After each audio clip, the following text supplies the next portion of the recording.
माझा असा अंदाज आहे की म्हणूनच सांगितलं त्यावरून हा माणूस पुन्हा कादंबरीला भेटणार. तुम्ही पुन्हा तिच्या मागावर राहा, पण यावेळी जास्त सावधपणे आणि सतर्कपणे. Yes sir. आणखी एक गोष्ट, कानविंदे, तुम्ही जयप्रकाश बिल्डिंगकडे लक्ष ठेवा. शिंदे, पानसरे काम करू शकतील? हो सर. पानसरे आपला चांगला खबरी आणि विश्वासू माणूस आहे. मी त्याला सांगतो सगळी माहिती आणि माझा एक माणूसही देतो त्याच्याबरोबर. गुड. साखरपुडा तरी व्हायला हवा नाही का? म्हणजे काय आहे, काही गोष्टी पक्क्या झालेल्या बऱ्या. हो बरोबर आहे तुमचं. साखरपुडा उरकून घेऊया आपण.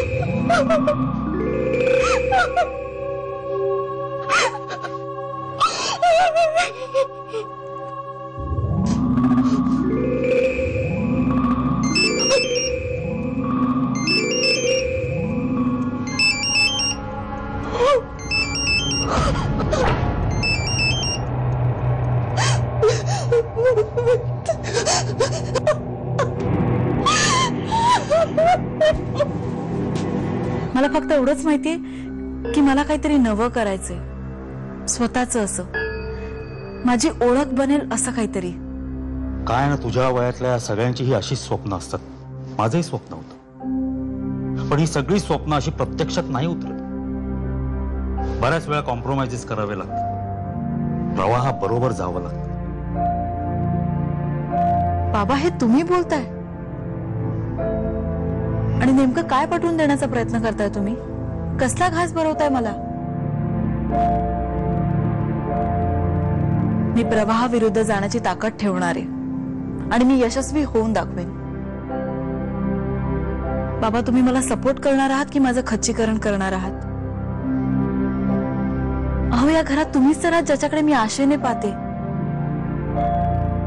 शलाका, आता तू जे काही बोललीस ना, ऐकून खूप बरं वाटलं. आय डोंट नो, मला माहित नाही माझी लायकी आहे किंवा नाही, पण आजपर्यंत मी तुझ्या प्रत्येक गोष्टीला सपोर्ट करत आलो आणि यापुढेही करेन. काही माहिती नसताना एकदम साखरपुडा म्हणजे सगळं कबूल करून टाकल्यासारखं होतं ना. मनू, आता तुझं काय चाललंय ते आम्हाला कळत नाहीये. हे बघ, आता हे सगळं सोड. आज वसुमती ताईने तुला त्यांच्या घरी बोलवलंय. डिझायनर बोलवलंय तुझ्यासाठी. वहिनी, मजा आहे का मुलीची? आणि हो, मागच्या वेळेसारखं वागू नकोस हा, नाही तर आमचं नाक कापशील.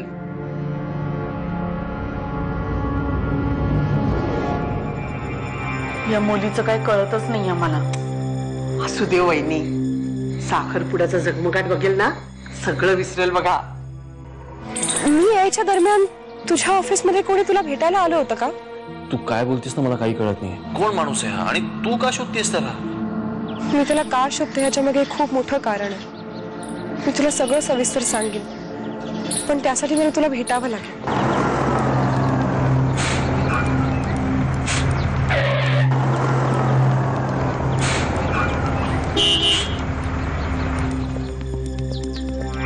मी तुला जरा नंतर करते फोन. हा, आता फक्त तो माणूस लवकरात लवकर पकडला गेला पाहिजे. पुढच्या 2 दिवसात तो माणूस माझ्या तावडीत असेल. तू काळजी करू नकोस.